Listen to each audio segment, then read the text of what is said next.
the one that really springs to mind to me is Tiger.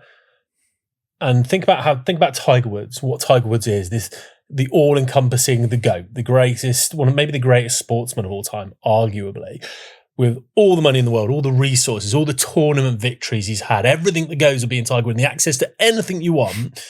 And I think, I'm going to say unarguably, but everyone will argue, but arguably for the sake of anyone watching this, the greatest iron player of all time. Everyone, when you players are naming who's you build your perfect golfer with each attribute, iron players, 99 out of every 100 pro golfers said Tiger, unbelievable with irons, unbelievable distance control, flight control, phenomenal with the irons, and like I said, access to anything.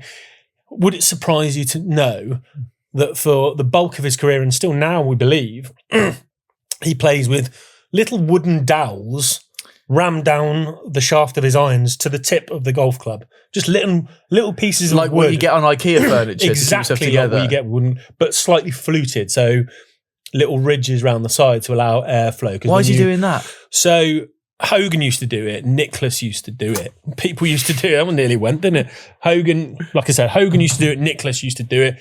They used to have back in the day, there wasn't maybe the grip technology wasn't as good. There was a lot of leather grips rather than rubber grips that weren't maybe as good at dampening vibration, and generally all playing with blades as well. So it wasn't the forgiveness and the different feels on options. So you could get some quite harsh impact feels. So it's primarily dampening aid, vibration aids. There's other stuff. Ping have done it with sensor core things before, haven't they? And different things that sit in the shaft. But like I said, the greatest of all time, the best iron player there's ever been, arguably the best player there's ever been, everything on offer, ramming little wooden dowels down the shaft of his irons to just dampen vibration.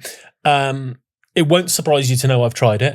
Of course you have. It just seems quite rudimentary for someone of his level, like you said. How did you get on with it? But he's got, sorry, were you saying rudimentary? He's quite a historian. He loves he loves a lot of old school stuff. When you hear him talking about like his bunker play, I spent a lot of time in the bunker with Sev. He learnt this. He's very respectful of older things and not necessarily skeptical of new things, but he's usually, or historically, his career been really late to change equipment. So hanging on to stuff that he's done and things he's done in the past, loves a bit of lead tape on his putter every now and then, and some very more old school club building stuff. So it's not that surprising, I guess, in that instance. But like I said, we're in 2025 and everything that these companies can do, and they could probably match a perfect frequency with certain materials, but no.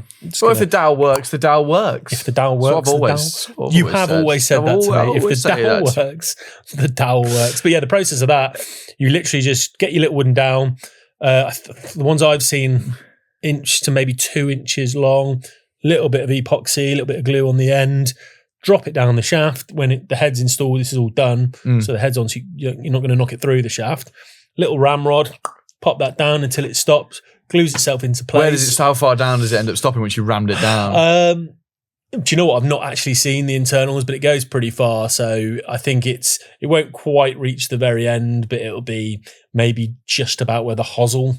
Oh, it's all the way down there. Oh, yeah, right down. I thought it was at the top for some reason. No, right counterbalance down. weights. No, not counterbalance. Right down bottom end near the head. Wow. Yeah, so as soon as that impact's coming up the shaft, it's stopping.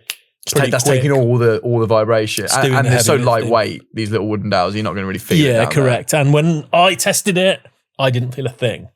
Interesting. But I think that's probably more down to my level of ball striking, or the delicacy or feel in my hands. Tiger can feel. People always talk about that. Like if you've got half a wrap of grip tape wrong with Tiger, he'll feel it immediately. That needs to come off. That's got too many grip tapes. He has a different level of grip tape on his irons to he does with his woods because the butt diameter is slightly different. So he has different taping to make sure that matches up. People have said like they've seen Tiger in testing sessions hit a shaft and know that one doesn't feel as good. That one's not been pured. So he can feel the difference between pured and non-pured. I mean, a lot of this stuff is like tales from the crypt. It's like folklore, isn't it? Folklore, and could be total nonsense, but I'm choosing to believe it, and it's something he's done and he still does to this day, and I just think it's pretty remarkable. That's probably the wildest thing that I know about equipment that probably not many people do. That's a really good one. From the best, from the GOAT. From the GOAT.